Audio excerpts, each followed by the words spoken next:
Segala puji bagi Allah Subhanahu wa taala yang telah memberikan kita berbagai macam nikmat, nikmat Islam, nikmat iman, nikmat sehat walafiat, dan nikmat pada hari ini di tanggal 3 dari bulan Ramadan tahun 1440 Hijriah. Allah Subhanahu wa taala pertemukan kita, dan sebagaimana yang tadi telah dimaklumkan bahwasanya pembahasan kita pada kesempatan hari ini adalah 70 faedah dari bulan Ramadan. 70 faidah dari bulan Ramadan. Di antara konsekuensi dari nama Allah Subhanahu wa taala semisal Al-Hakim, Al-Alim, Al-Khabir dan yang lainnya, dikatakan oleh para ulama bahwasanya syariat yang Allah Subhanahu wa taala syariatkan kepada kaum muslimin khususnya, dia mengandung banyak hikmah dan faidah. Tidak ada yang mengetahui hikmah dan faidah tersebut secara pasti jumlahnya ataupun hakikatnya kecuali Allah Subhanahu wa taala lah yang telah mensyariatkan syariat tersebut. Akan tetapi sebagian kecil di antara hikmah, faedah dari syariat yang telah Allah Subhanahu wa taala syariatkan untuk kita sebagai seorang muslim, ada yang kemudian Dia Azza wa Jalla beritahukan kepada manusia lewat perantaraan lisan Rasulnya, atau kemudian para ulama berhasil menggali faidah-faidah tersebut. Sudah barang tentu hikmah atau faedah yang diberikan atau diinformasikan oleh Allah Subhanahu wa taala dan Rasulnya adalah hikmah dan faidah yang pasti. Sedangkan yang bersumber dari penggalian, penelitian para ulama, maka mudah-mudahan faidah-faidah yang mereka berikan dibenarkan dan sesuai dengan apa yang telah Allah Subhanahu wa taala syariatkan serta kehendaki. Jemaah rahimani wa rahimakumullah, sekitar setengah tahun yang lalu saya melihat sebuah tulisan di sebuah situs. Tulisan yang pada hakikatnya mengagumkan saya. Tulisan tersebut menjelaskan kurang lebih 120 faidah dari bulan Ramadan. 128 tepatnya. 128 faidah dari bulan Ramadan. Bulan Ramadan yang tidak kita batasi dengan semata-mata puasa saja, karena puasa Ramadan adalah salah satu dan sekaligus puncak ibadah di bulan Ramadan. Dia bukan satu-satunya tapi salah satu, akan tetapi sekaligus dia merupakan puncak dari ibadah yang ada pada bulan Ramadan. 128 faidah, luar biasa, Masya Allah. Sebuah tulisan yang saya lihat di sebuah situs alukah.net. Sebuah situs alukah.net. Saya baca tulisan tersebut, saya perhatikan, saya cermati. Iya, mungkin karena penyusun berkehendak hanya menyampaikan faidah-faidah saja. Dia, semoga Allah Subhanahu wa taala membimbing kita semua di atas jalan yang lurus, kadang-kadang terluput memberikan dalil-dalil atas faidah-faidah yang beliau sampaikan. Atau terkadang beliau melakukan pengulangan-pengulangan. Saya perhatikan beliau sering sekali mengulang faidah-faidah. Maka memandang bahwasanya tulisan itu sangat baik, terinspirasi dari tulisan tersebut, maka saya berusaha untuk menerjemahkan tulisan itu. Saya kumpulkan dalam makna tidak saya ulangi pembahasan-pembahasan yang telah beliau berikan. Saya coba cari dalil atas ucapan-ucapan beliau, dan alhamdulillah pekerjaan tersebut telah saya selesaikan kurang lebih setengah bulan yang lalu. Maka adalah sebuah tulisan yang berhasil saya tulis, faidah-faidah dari bulan Ramadan yang berisi 70 faidah dari bulan Ramadan. Dalam bentuk soft copy-nya ini. dalam bentuk format PDF-nya telah saya unggah di situs akun resmi arsip saya dalam format PDF-nya. Ketika saya menyebutkan faidah-faidah ini, sebagaimana tadi telah dimaklumkan ada 70 faidah, maka sudah barang tentu tidak mungkin kita selesaikan dalam sekali duduk. Dan ketika saya menyebutkan faidah-faidah tersebut, maka saya akan mengikuti penomoran yang ada pada makalah yang saya susun ini. Maka saya akan menyebutkan misalnya faidah pertama, faidah keempat, faidah kelima, faidah ke-10, untuk memudahkan Anda merujuk kepada makalah yang telah saya susun. Saya tidak urut berdasarkan penomoran, tapi saya urut berdasarkan faidah-faidah yang saya sampaikan di dalam makalah ini. Tidak seluruhnya sudah barang tentu. Saya akan pilih-pilih dan mudah-mudahan 70 faidah ini yang akan saya pilih akan bisa kita selesaikan dalam 2 atau 3 kali pertemuan insyaallah taala. Jemaah rahimani wa rahimakumullah, faidah yang pertama dari bulan Ramadan. Kita sama-sama maklum bahwasanya bulan Ramadan adalah bulan yang Allah Subhanahu wa taala muliakan dengan puasa Ramadan. Dan puasa Ramadan adalah salah satu sarana menuju ketakwaan. Allah Subhanahu wa taala berfirman sebagaimana yang kita maklum dalam surat Al-Baqarah ayat ke-183, Ya ayyuhallazina amanu kutiba alaikumusiyam kama kutiba alal ladzina min qablikum la'allakum tattaqun.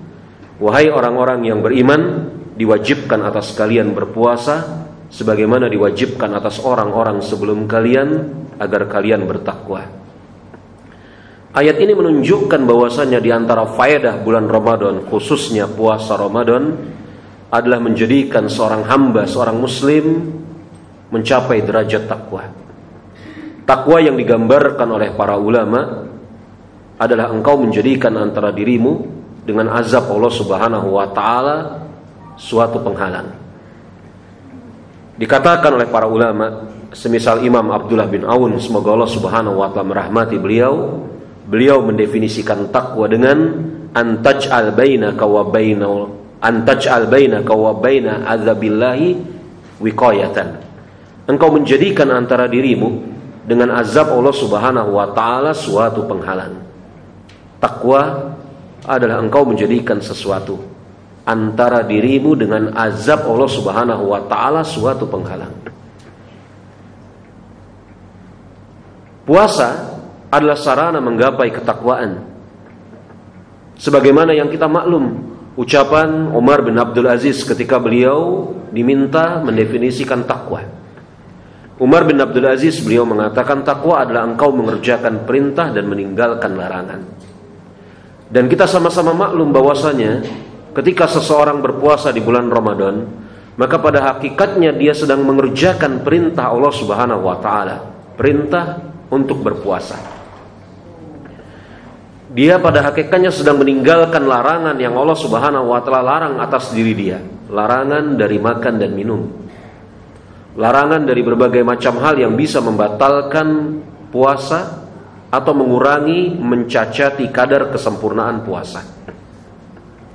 Ketika seseorang berpuasa, maka pada hakikatnya dia sedang mengerjakan perintah Allah Subhanahu wa taala dalam makna menjaga lisannya untuk tidak berkata dusta, bersaksi palsu ataupun yang selainnya.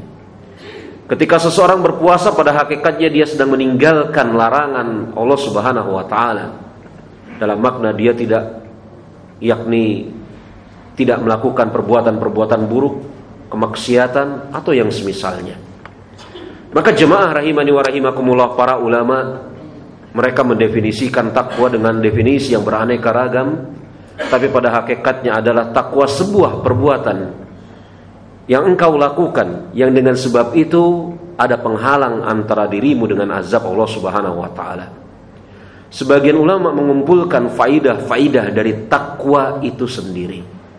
Maka mereka keluar dengan 62 faidah dari takwa. Syekh Abdul Aziz bin Abdullah bin Bas rahimahullahu taala beliau mengatakan, "Man tadabbara mawarid taqwa fi kitabillahi azza wa jalla wa fi sunnati Rasulillah sallallahu alaihi wasallam a'lama anna sababa kullu khairu fid dunya wal akhirah. Siapa dia yang memperhatikan, mentadabburi takwa di dalam kitab Allah Subhanahu wa taala maupun di dalam sunnah Rasul alaihi salatu wasalam, maka dia akan mengetahui takwa adalah sebab seluruh kebaikan dunia dan akhirat. Maka jemaah rahimani wa rahimakumullah, takwa adalah kebaikan, bahkan seluruh sebab kebaikan dunia dan akhirat. Takwa adalah buah yang didapat dengan sebab seseorang mengerjakan amal ibadah semisal puasa. Maka ada satu hal yang harus diperbaiki dari benak seorang muslim, bahwasanya takwa adalah buah yang didapat dengan mengerjakan suatu amal. Takwa adalah buah, bukan yang dicari berdasarkan zat atau sifatnya. Maka sia-sia orang-orang yang mencari atau berusaha untuk mencapai derajat takwa tetapi tidak mengamalkan amal-amal soleh. Karena amal soleh adalah karena takwa adalah buah dari amal soleh. Mustahil seseorang bisa bertakwa kepada Allah Subhanahu wa taala dengan sebenar-benarnya takwa kalau dia tidak beramal soleh. Di antara bentuk amal soleh adalah berpuasa di bulan Ramadan sebagaimana yang Allah Subhanahu wa taala telah wajibkan. Ayat ini sekaligus mengandung faidah yang berikutnya, yakni faidah yang keempat. Bahwasanya ini menunjukkan kepada kita kasih sayang Allah Subhanahu wa taala kepada kaum muslimin. Ditinjau dari Allah Subhanahu wa taala mewajibkan juga kepada kaum muslimin untuk berpuasa. Bagaimana cara memahaminya? Jemaah rahimani wa rahimakumullah, ketika Allah Subhanahu wa taala mewajibkan atas umat-umat sebelum kita suatu amal ibadah semisal puasa, maka sudah barang tentu amal ibadah tersebut adalah amal ibadah yang baik, bagus. Dan kemudian Allah Subhanahu wa taala tidak lupakan, yakni Allah Subhanahu wa taala ikut sertakan kaum muslimin. Bahkan Allah Subhanahu wa taala wajibkan kaum muslimin untuk berpuasa. Coba Anda bayangkan, bagaimana nasibnya kita apabila kita membayangkan umat-umat sebelum kita Allah Subhanahu wa taala anugerahi ibadah yang sangat besar, yakni ibadah puasa.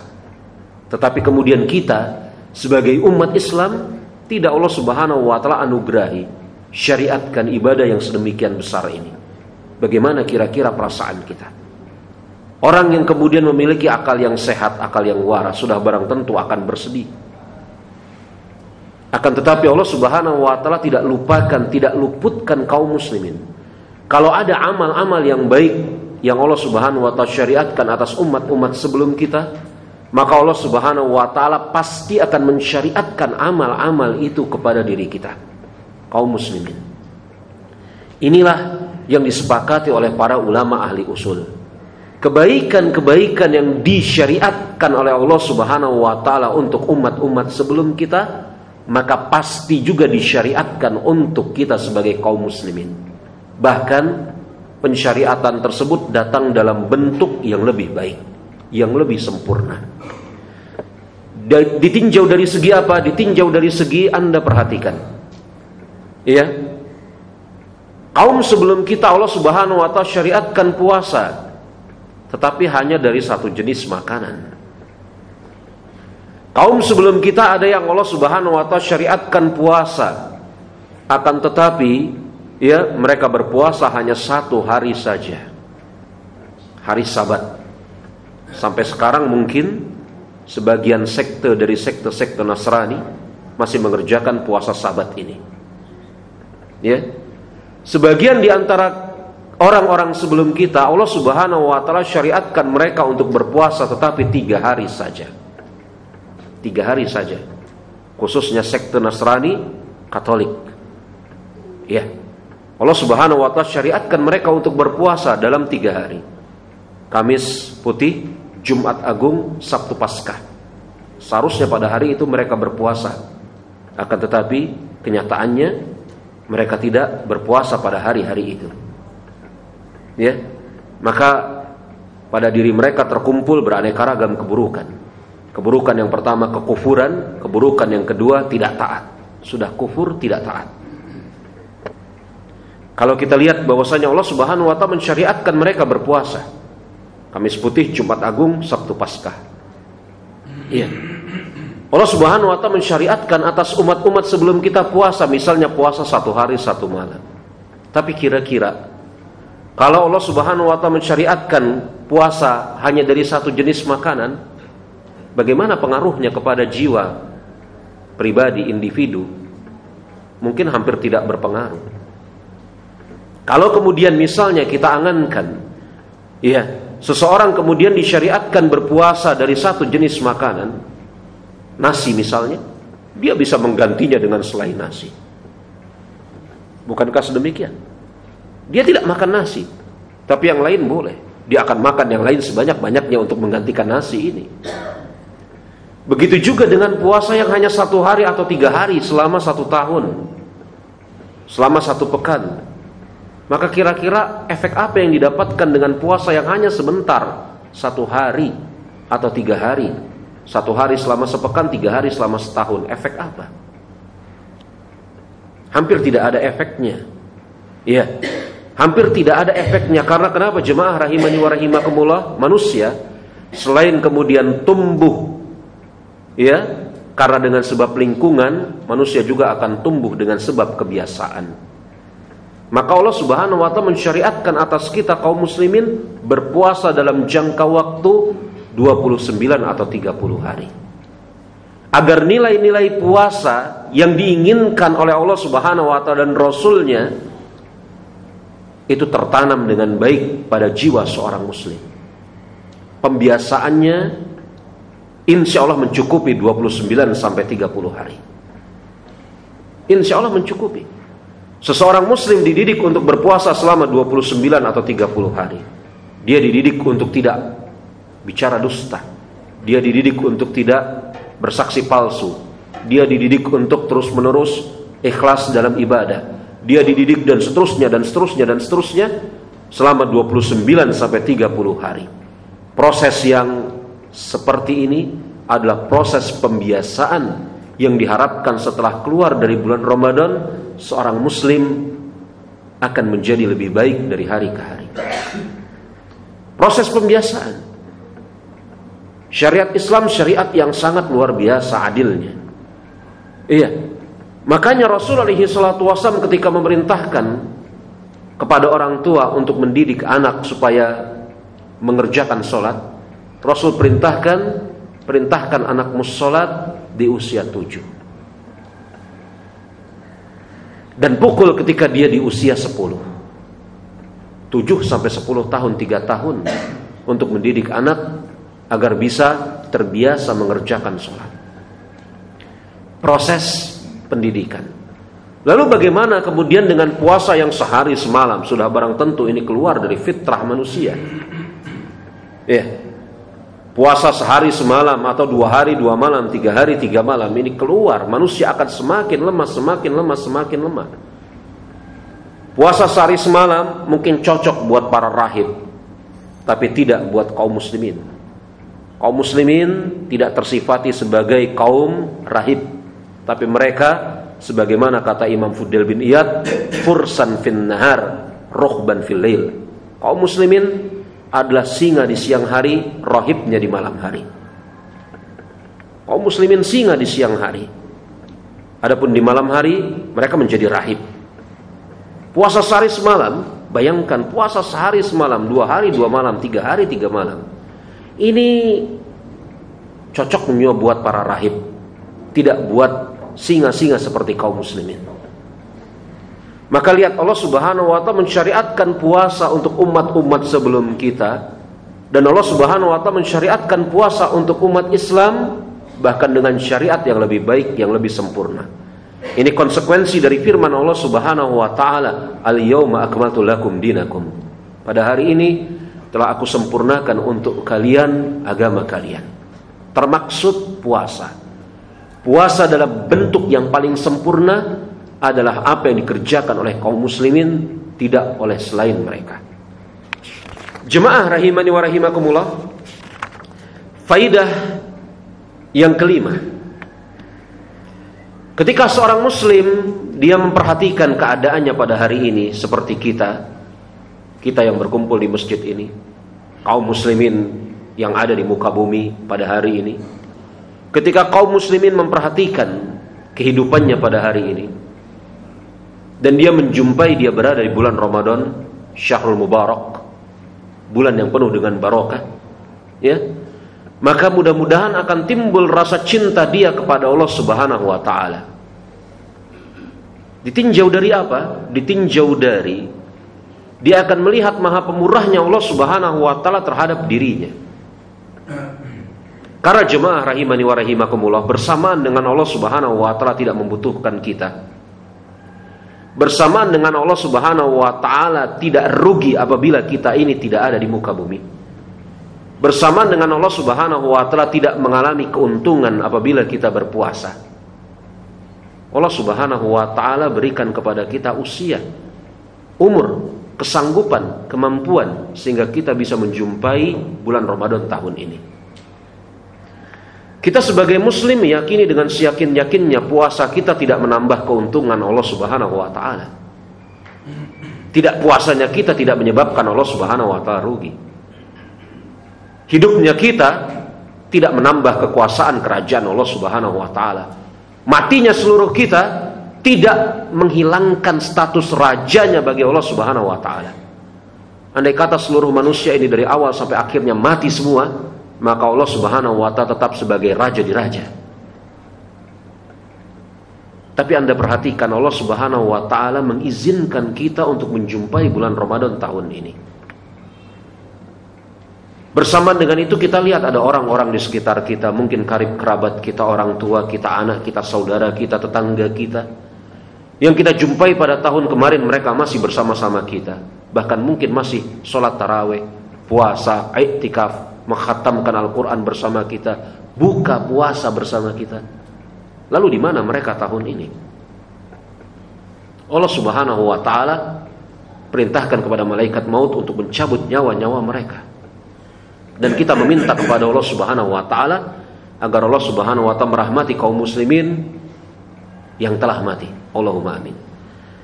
Anda perhatikan jemaah rahimani wa rahimakumullah, ini menunjukkan Allah Subhanahu wa taala menginginkan sekali lagi kita ini untuk memperbaiki diri. Menginginkan sekali lagi bagi kita untuk memperbaiki diri. Walaupun Allah Subhanahu wa taala tidak beruntung dengan sebab kita baik. Berulang kali saya sampaikan ini. Agar tertanam pada hati kita, diri kita, ibadah kita, itu manfaatnya akan kembali untuk diri kita. Allah Subhanahu wa ta'ala bisa saja mematikan kita 2-3 hari lagi sebelum Ramadan. Bahkan jemaah rahimani wa rahimakumullah, saya punya santri muda, baru usia 14 tahun. Hari Ahad itu meninggal jam 9 pagi. Saya punya santri masih muda, usia 14 tahun. Hari Ahad, 1 hari lagi menjelang Ramadan, meninggal jam 9 pagi. Coba, Allah Subhanahu wa ta'ala maha mampu mematikan kita 1 hari sebelum bulan Ramadan. Iya. Tapi itu tidak Allah Subhanahu wa ta'ala lakukan. Allah Subhanahu wa ta'ala menghendaki atas diri kita agar kita memperbaiki diri. Kalau kita perhatikan ini, maka sudah barang tentu kita mudah-mudahan akan timbul rasa cinta kepada Allah Subhanahu wa ta'ala. Allah yang tidak berhajat kepada diri kita, menginginkan kebaikan untuk kita. Iya. Allah yang tidak butuh atas hidup kita, memberikan kehidupan atas diri kita. Allah Subhanahu wa ta'ala yang tidak memerlukan jiwa-jiwa kita, masih memberikan kesempatan kita untuk hidup. Maka ketika seorang muslim mencermati, memperhatikan perkara ini, maka mudah-mudahan akan timbul pada diri dia rasa cinta kepada Allah Subhanahu wa ta'ala. Coba jemaah rahimani wa rahimakumullah, kalau Anda, saya rasa kita semuanya sepakat, harus sepakat, harta yang paling bernilai. Sebagian orang akan mengatakan rumah, sebagian orang akan mengatakan mobil, sebagian orang akan mengatakan ini dan itu. Tapi kita harusnya sepakat, harta yang paling bernilai adalah kesehatan, kehidupan, keimanan. Itu harta yang paling bernilai. Kita tiga-tiganya alhamdulillah punya pada hari ini kesehatan, kehidupan, dan mudah-mudahan Allah Subhanahu wa taala tanamkan keimanan di dalam hati kita. Kita tiga-tiganya punya.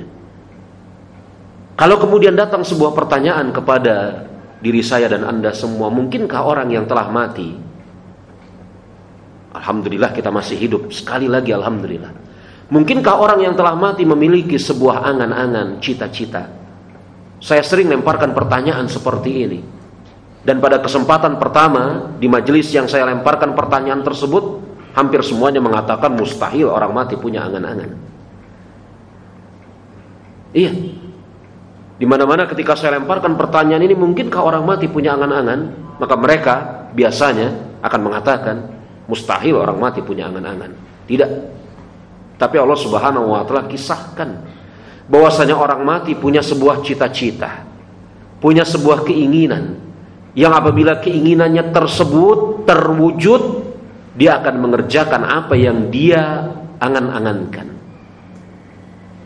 Allah Subhanahu wa taala mengkisahkan dengan sangat baik dalam surat Al-Mu'minun ayat ke-99 sampai dengan ayat yang ke-100. Hatta iza jaa ahadumul mautu qala rabbirji'uni. Ketika telah datang kematian kepada salah seorang di antara mereka, mereka mengatakan Rabbi irji'uni. Ya Rabb, kembalikan kami ke muka bumi. Siapa yang meminta dikembalikan ke muka bumi? Melainkan orang yang sudah tidak ada lagi di muka bumi. Jelas-jelas ayat tersebut mengatakan al-maut, kematian. Ketika telah datang kematian kepada mereka, maka mereka mengatakan ya Rabb, kembalikan kami ke muka bumi. Permintaan mereka satu, kembalikan kami ke muka bumi. Apa yang mereka inginkan ketika Allah Subhanahu wa taala misalnya mengabulkan permintaan mereka? Mereka mengatakan kepada Allah Subhanahu wa taala, la amala sholiha lima taraktu. Kembalikan aku ke muka bumi agar aku bisa mengerjakan amal soleh yang dulu pernah aku tinggalkan. Itu. Jadi orang mati pernah dan akan punya angan-angan. Kita semuanya akan masuk ke dalam kandungan ayat ini. Para ulama semisal Imam Al-Qurtubi rahimahullahu ta'ala ketika menafsirkan ayat ini, beliau mengatakan orang yang kurang amalnya, dia minta dikembalikan oleh Allah Subhanahu wa taala ke muka bumi untuk menambah amal solehnya. Orang yang sudah banyak beramal, dia minta dikembalikan ke muka bumi karena merasa menyesal tidak menambah kadar amalnya. Lalu di mana kita di antara dua orang ini? Imam Qurtubi rahimahullahu ta'ala mengatakan orang yang kurang dalam amalnya minta dikembalikan ke muka bumi agar kemudian bisa menambah kadar amalnya. Orang yang banyak amalnya minta juga dikembalikan ke muka bumi. Jadi semuanya akan meminta ini. Siapapun, baik orang yang sedikit amalnya atau orang yang banyak amalnya. Orang yang banyak amalnya akan meminta dikembalikan ke muka bumi karena dia menyesal, ya, tidak menambah kadar amalnya. Kemudian Imam Qurtubi bawakan sebuah hadis yang dikeluarkan oleh Imam Ahmad tentang kisah orang yang mati syahid dan menjumpai kebaikan-kebaikan di sisi Allah Subhanahu wa taala. Orang yang mati syahid ini mengatakan kepada Allah Subhanahu wa taala, "Ya Rabb, kembalikan aku ke muka bumi. Aku ingin berperang lagi menjumpai syahid di jalan-Mu." Orang yang mati syahid di jalan Allah Subhanahu wa taala, yang telah menjumpai banyak kebaikan di sisi Allah Subhanahu wa taala. Kita maklum kebaikan-kebaikan, ganjaran-ganjaran bagi orang-orang yang mati syahid. Dia minta lagi kepada Allah Subhanahu wa taala agar Allah Subhanahu wa taala menghidupkan dirinya sekali lagi, agar dia bisa turun ke muka bumi untuk pergi berjihad di jalan Allah, mati syahid sekali lagi. Coba jemaah rahimani wa rahimakumullah. Kalau kita kembali kepada ucapan Imam Qurtubi, maka kita akan sampai kepada titik yang mana? Menyesal karena kurang amal atau menyesal karena ingin menambah kadar amal? Tidak perlu dijawab, renungkan. Maka jemaah rahimani wa rahimakumullah, apabila seseorang muslim memperhatikan ini, dia akan jumpai bahwasanya Allah Subhanahu wa taala Maha Pengasih, Maha Penyayang, sekali lagi memberikan kesempatan kepada dirinya untuk hidup di tahun ini, akan timbul rasa cintanya kepada Allah Subhanahu wa taala. Yang dengan sebab rasa cintanya kepada Allah Subhanahu wa taala tersebut tumbuh dan semakin kuat, maka niscaya akan mudah atas dirinya untuk beramal. Karena para ulama ketika menyebutkan tentang sebenarnya yang memotivasi seseorang untuk beramal itu apa, mereka tidak lepas dari 3 sebab. Sebab yang memotivasi seseorang untuk beramal: cinta, takut, atau harap. Itu saja. Cinta, takut, atau harap. Itu sebab yang memotivasi seseorang untuk beramal. Mereka tidak lepas dari 3 perkataan itu. Kalau tidak cinta, takut, dan harap. Tapi kemudian jemaah rahimani wa rahimakumullah, Imam Ibnul Qayyim, beliau mengatakan bahkan takut dan harap itu buah dari cinta itu sendiri. Takut dan harap itu buah dari cinta itu sendiri. Kemudian Imam Ibnul Qayyim memberikan sebuah perumpamaan yang mudah-mudahan lebih mudah bisa kita pahami.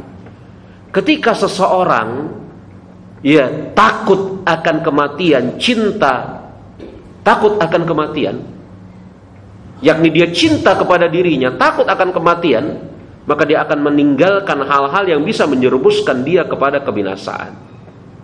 Karena dia takut mati, dia akan meninggalkan hal-hal yang akan menjerumuskan dirinya kepada kebinasaan. Kan begitu? Ya? Maka pada hakikatnya ketika dia takut mati, pada hakikatnya bersama dengan itu merupakan buah dari cinta dia terhadap dirinya sendiri. Ketika seseorang berharap supaya sehat, maka dia akan memakan makanan yang dia punya fikir bisa kemudian memberikan kesehatan kepada diri dia. Maka itu pada hakikatnya kata Imam Ibnul Qayyim itu adalah buah dari cinta dirinya, cinta kepada dirinya sendiri. Maka takut dan harap itu merupakan buah dari cinta itu sendiri. Ini kata Imam Ibnul Qayyim al-Jauziyah.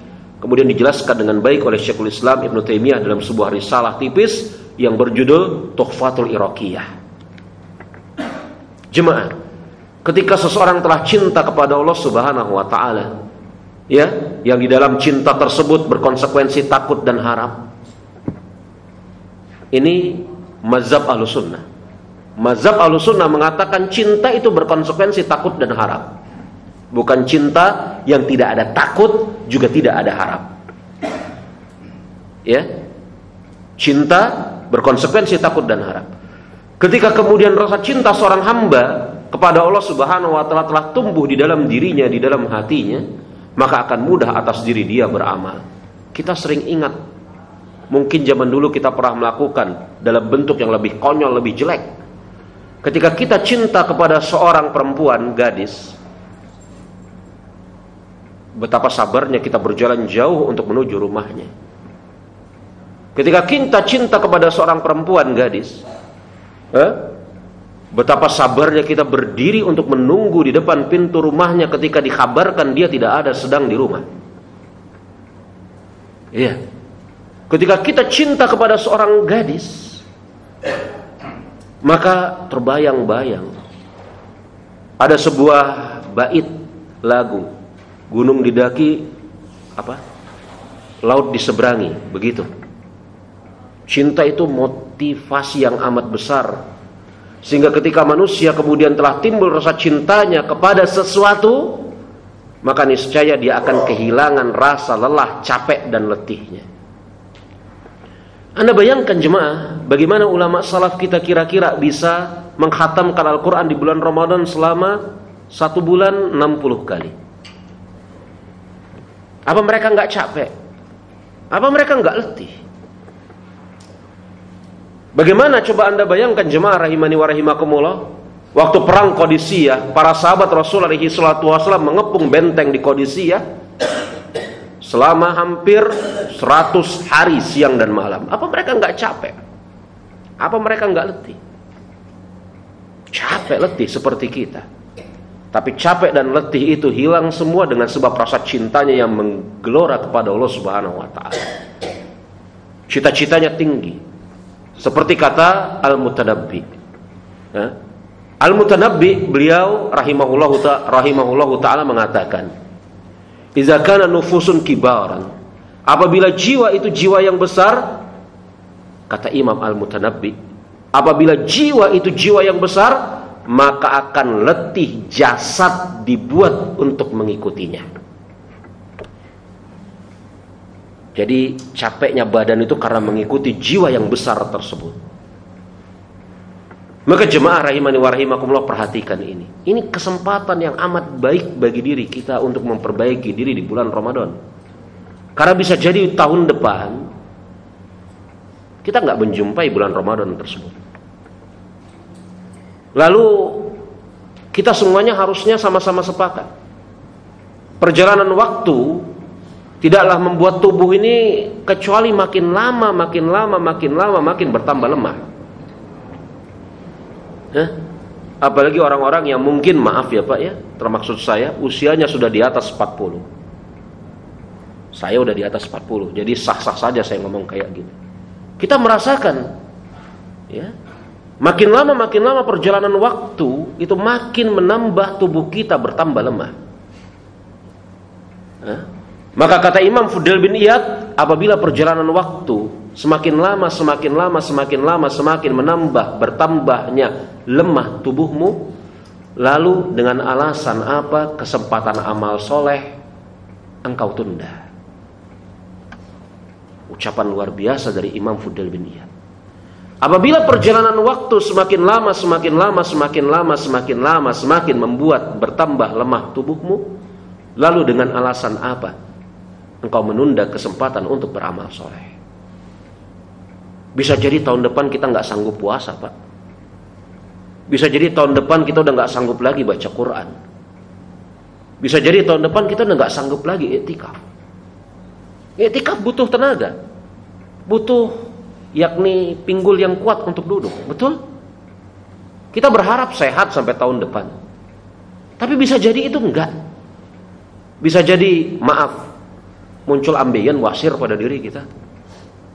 Bisa jadi rematik parah. Bisa jadi ada yang stroke ringan sampai stroke parah.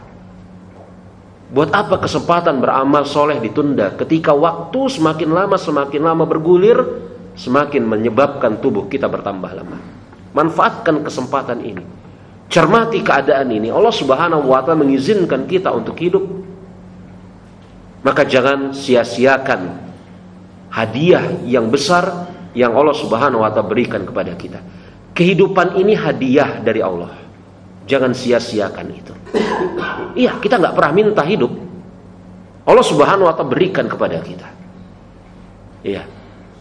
Yang punya usaha, mungkin usaha-usaha perdagangan atau segala macam, bukannya tidak boleh berdagang di bulan Ramadan. Tapi jangan sampai berdagang itu melalaikan dirinya dari mengingat Allah Subhanahu wa ta'ala. Rezeki Allah Subhanahu wa ta'ala lebarkan 12 bulan. Dan dia hanya mensyariatkan kepada kita di 1 bulan ini. Iya. Coba jemaah rahimani wa rahimakumullah, ini baru 3 faedah yang saya sebut dari 70.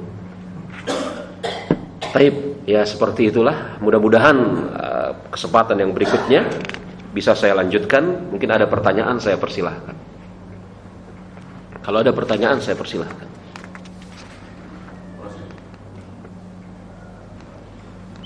Siapa tadi? Enggak, tadi ada suara dari sini, Pak. Iya, silakan, Pak. Saya ingin tanyakan begini. Kata-kata cinta kepada Allah ini bisa akhir-akhir ini baru saya tahu ini. Kalau saya baca Quran, Allah itu sendiri tidak pernah menyuruh cinta. Dia menyuruh takwa, ya. Banyak sekali ayatnya. Apalagi kalau dijadikan diumpamakan tukang menemui seorang gadis itu perumpamaan untuk memudahkan saja, Pak.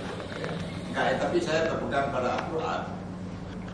Rasa-rasanya cinta pada Allah ini cuma pernah rasul, sehingga saya ini kalau takwa atau cinta Kalau patuh padaku cinta akan.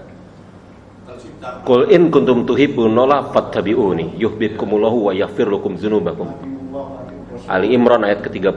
Nah, jadi perintah takwa itu memang banyak sekali. Iya. Banyak sekali, saya lupa menghitungnya berapa tuh. Puluhan atau 50-an masalah. Takullah. Takwa apalagi. Sekarang kok beralih pada cinta gitu. Ini bagaimana ini ada proses juga kan? Iya, jemaah, Bapak, mohon maaf, mungkin Bapak kurang teliti membaca Al-Quran. Karena Allah Subhanahu wa Ta'ala mengatakan ketika mensifati orang-orang beriman, allazina amanu asyudda hubbalillah.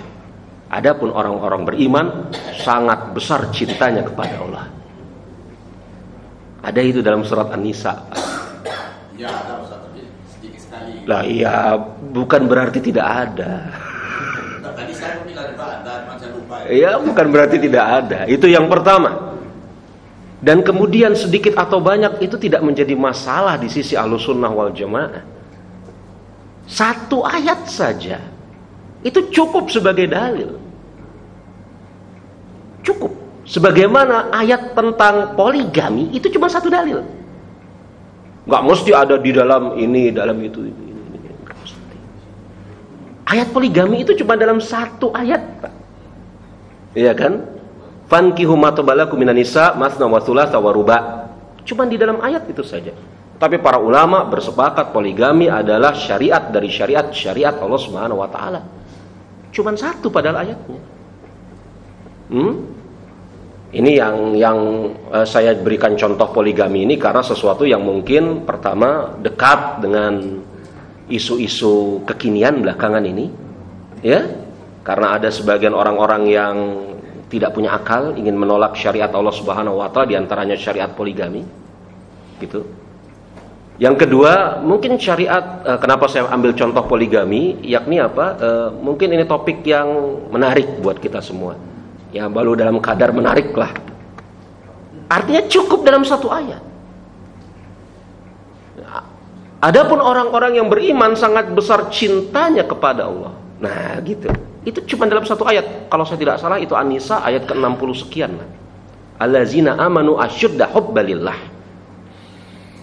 Maka para ulama Ahlussunnati wal Jamaah mereka bersepakat, ya, rukun amal itu ada 3: cinta, takut, dan harap. Cinta kepada Allah Subhanahu wa Ta'ala sudah barang tentu cinta kepada Allah, bukan cinta seperti cintanya seorang laki-laki kepada perempuan, enggak.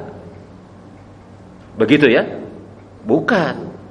Kesamaan kata tidak menunjukkan kesamaan 100% dari apa-apa yang menjadi sifat dasarnya, enggak, Pak. Ini cuma sekedar kesamaan kata saja. Ya, kita punya cinta kepada tanah air, kita punya cinta kepada kaum muslimin, kita punya cinta kepada anak istri, kita punya cinta kepada kucing kita. Tapi kan cinta kita kepada kucing kita, cinta kita kepada anak itu kan berbeda. Walaupun kamu sayang nggak sama kucing kamu? Sayang nggak sama anak? Sayang. Loh, kamu kok bisa-bisanya sayang sama kucing, saya sama anak? Katanya saja sama, tapi pemaknaan di dalam kata itu sendiri berbeda, gitu ya Pak ya. Jadi cinta itu adalah sesuatu yang maklum. Bahkan Imam Al-Ghazali dalam Ihya Ulumuddin di dalam bab pertama hubbulillah, cinta kepada Allah, itu membawakan dalam Ihya Ulumuddin bab pertama, bukan bab pertama, dalam kitabul akidah i'tiqad di bab pertama. Landasan dasar akidah seorang muslim adalah cintanya kepada Allah Subhanahu wa Ta'ala dan seterusnya. Itu dibawakan oleh Imam Ghazali. Yang kemudian biasanya ulama-ulama yang menceritakan dan memperpanjang pembicaraan ini diantaranya Imam Ibnu Qayyim Al-Jauziyah. Iya. Dan Bapak juga tidak salah tadi ketika mengatakan misalnya perintah untuk bertakwa itu diulang berkali-kali. Betul. Saya tadi telah isyaratkan ada 62 faidah dari takwa yang diringkas oleh sebagian ulama bersumber dari ratusan ayat-ayat Al-Qur'anul Karim. Memang banyak sekali. Iya. Waalaikumsalam warahmatullahi wabarakatuh.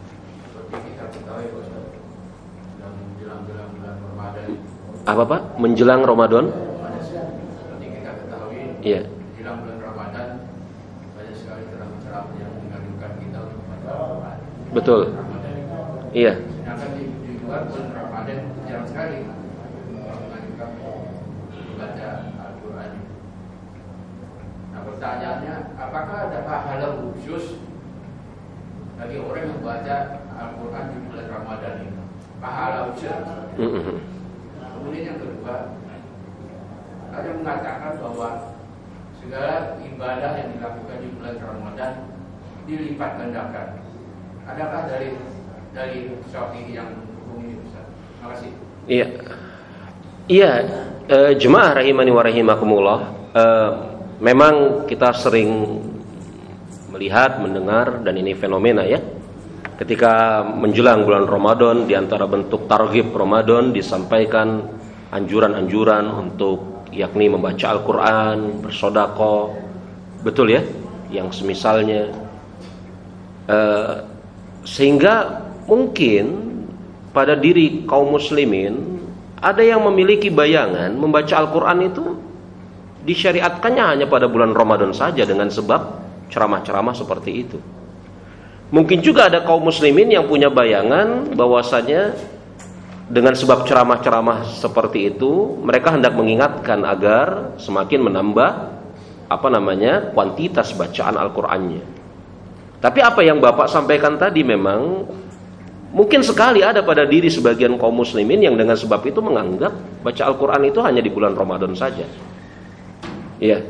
Dan fenomena seperti ini ya mungkin bisa kita lihat, kita rasakan, Pak.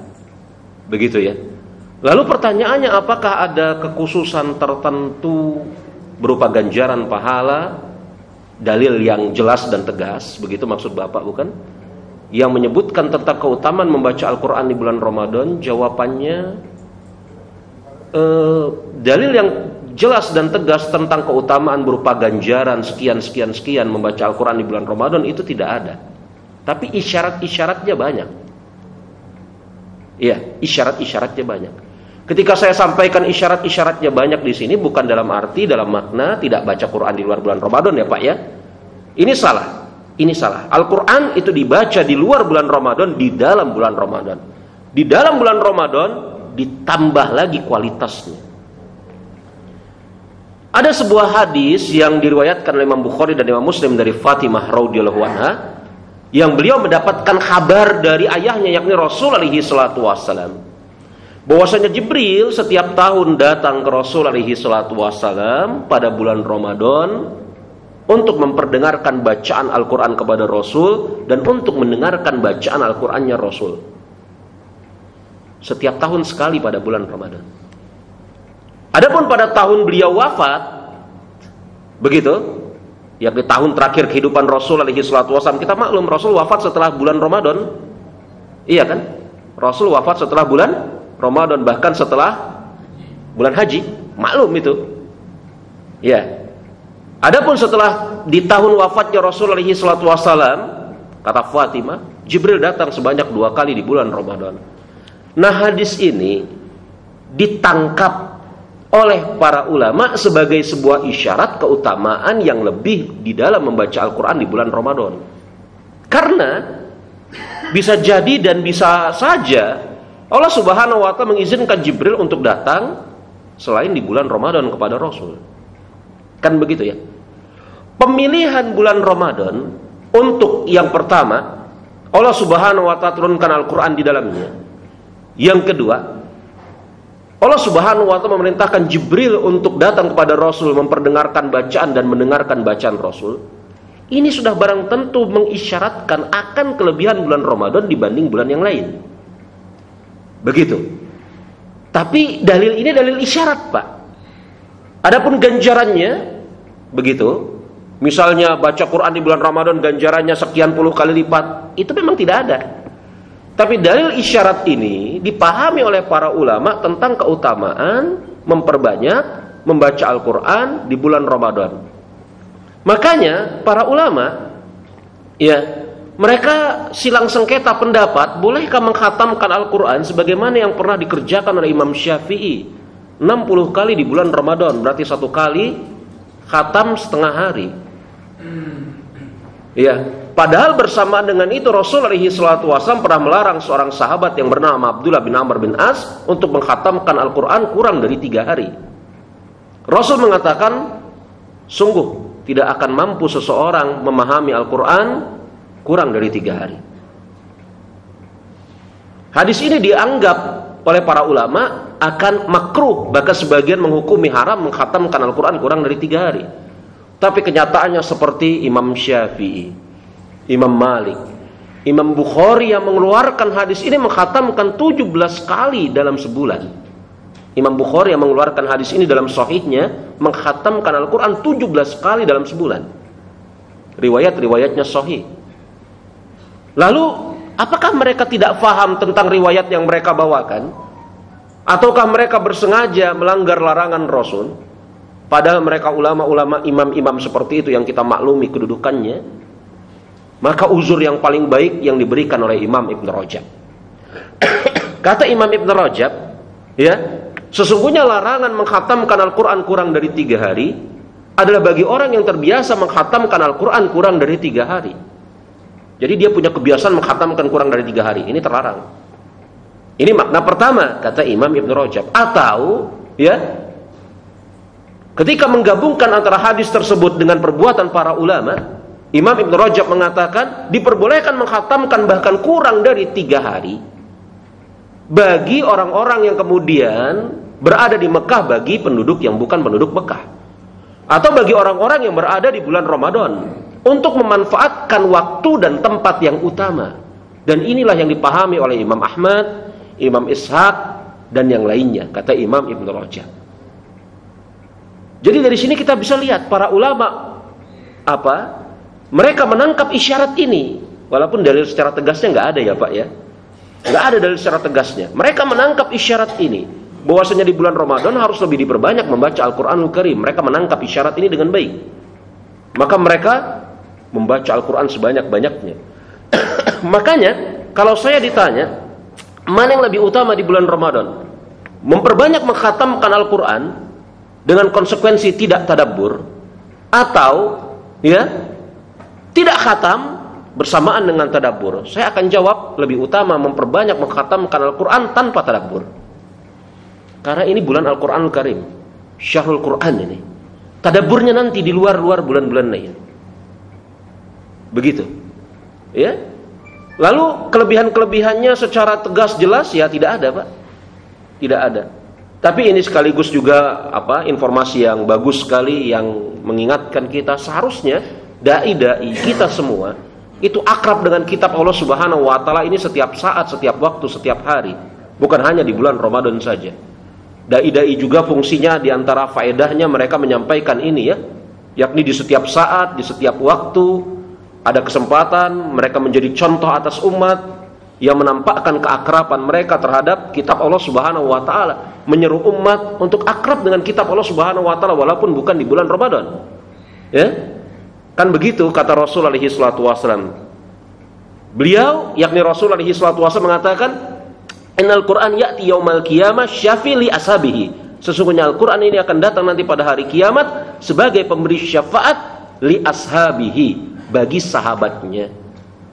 Bagus sekali ucapan Imam Nawawi ketika menjelaskan hadis tadi dalam syarah Sahih Muslim, bagi sahabatnya. Lihat, Rasul mengatakan li ashabihi, yang menjadikan Al-Quran itu sebagai sahabatnya, yakni dia kemana-mana bersama Al-Quranul Karim, membaca Al-Quranul Karim. Kapan ada kesempatan baca Al-Quran, kapan ada kesempatan baca Al-Quran. Tidaklah disebut sebagai sahabat kalau ingatnya setahun sekali. Kan begitu. Rasul mengatakan Quran akan memberikan syafaat bagi orang yang menjadi sahabatnya pada hari kiamat kelak. Hadis sahih riwayat Imam Muslim. Ini sekaligus kesempatan yang baik bagi saya untuk mengatakan kita baca Al-Quran di bulan Ramadan ini. Dan di luar bulan Ramadan juga kita membaca Al-Quran Al-Karim. Akan tetapi karena berhubung ini bulan yang utama, ya, maka kita tambah frekuensi kita yang biasanya sebulan itu sekali khatam, 2 kali, 3 kali. Kesempatan banyak, barokah. Ya. Itu pertanyaan pertama, Pak. Yang kedua tadi apa? Lupa saya, maaf, Pak. sekaligus tadi amal ibadah di bulan Ramadan ini adakah hadis sahih yang mendukungnya? Oh iya, yang kedua, apakah semua amal ibadah di bulan Ramadan ini dilipat gandakan? Apakah ada hadis sahih yang berbicara dalam masalah ini? Iya, hadis riwayat Imam Muslim. Hadis riwayat Imam Muslim dalam masalah ini. Al-hasanatu tuji'u asyra amsalihah. Kebaikan dilipat gandakan sebanyak 10 kebaikan sampai 700 kali lipat, sampai sesuai dengan kehendak Allah Subhanahu wa taala. Ini hadis riwayat Imam Muslim. Dalam hadis riwayat Imam Tabrani, ini ada 2 hadis yang kemudian proses pembicaraannya kita gabungkan. Ya, ada 2 hadis. Hadis riwayat Imam Muslim ini maklum. Ya. Bahkan dalam riwayat Imam Muslim ini pembicaraannya panjang, amal-amal sunat ganjarannya dilipat gandakan sebagaimana amal-amal wajib dilipat gandakan. Ini panjang hadis riwayat Imam Muslim ini.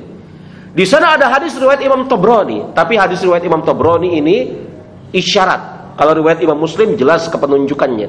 Riwayat Imam Tabrani ini isyarat. Innama lisabirina ajrun minallahi bighairi hisab. Sesungguhnya bagi orang-orang yang sabar itu ada ganjaran dari sisi Allah Subhanahu wa taala tanpa batas.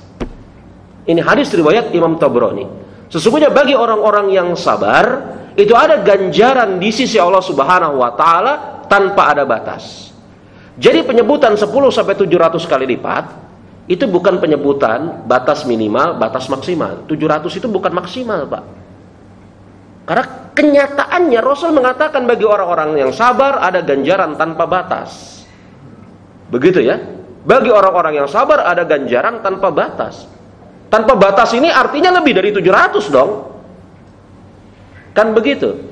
Nah, apa konteksnya hadis ini kita bisa bawa ke sana? Puasa itu sendiri itu adalah yakni aplikasi dari kesabaran itu sendiri. Bayangkan seorang muslim bisa bersabar selama 14 jam untuk menunggu waktu berbuka. Puasa itu kan sabar itu sendiri, Pak. 14 jam. Bayangkan seorang muslim bisa bersabar selama 14 jam menunggu waktu berbuka. Kita 14 jam itu pendek. Puasa tahun ini yang terpanjang 21 jam. Masya Allah, tahun ini ada yang puasa 21 jam. Kita ini pendek cuma 14 jam. Ada yang 20 jam lebih. Negara-negara tertentu 20 jam lebih. Sabar dia. Iya, sabar. Luar biasa kaum muslimin dididik untuk bersabar.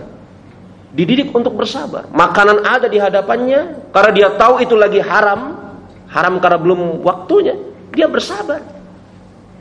Ya mudah-mudahan dengan sabar, dengan sebab ini bisa juga dia sabar untuk tidak berdusta, sabar untuk tidak.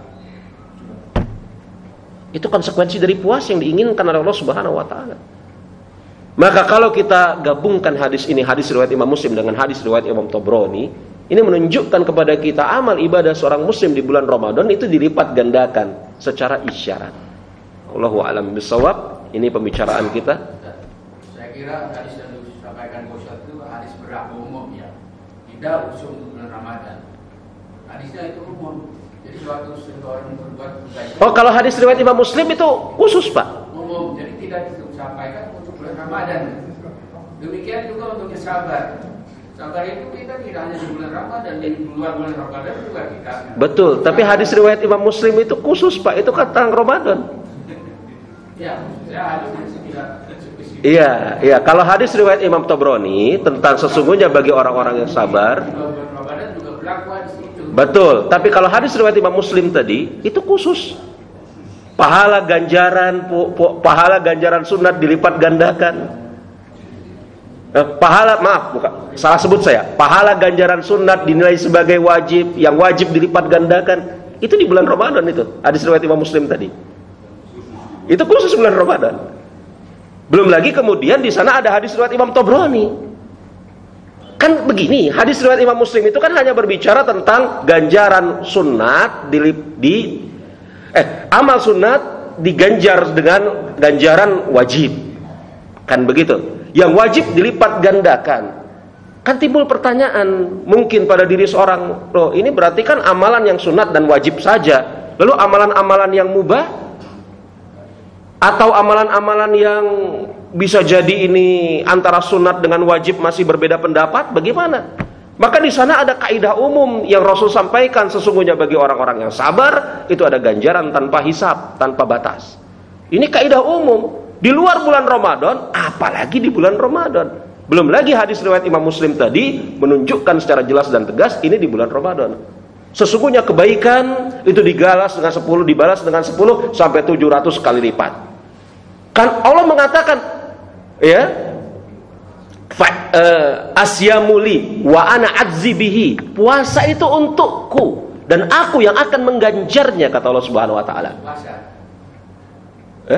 Setahu saya di Padang itu ada 3, Ustaz. Iya. Puasa, orang yang umroh di bulan Ramadan, kemudian orang yang dapat Lailatul Qadar. Itu aja 3 itu aja.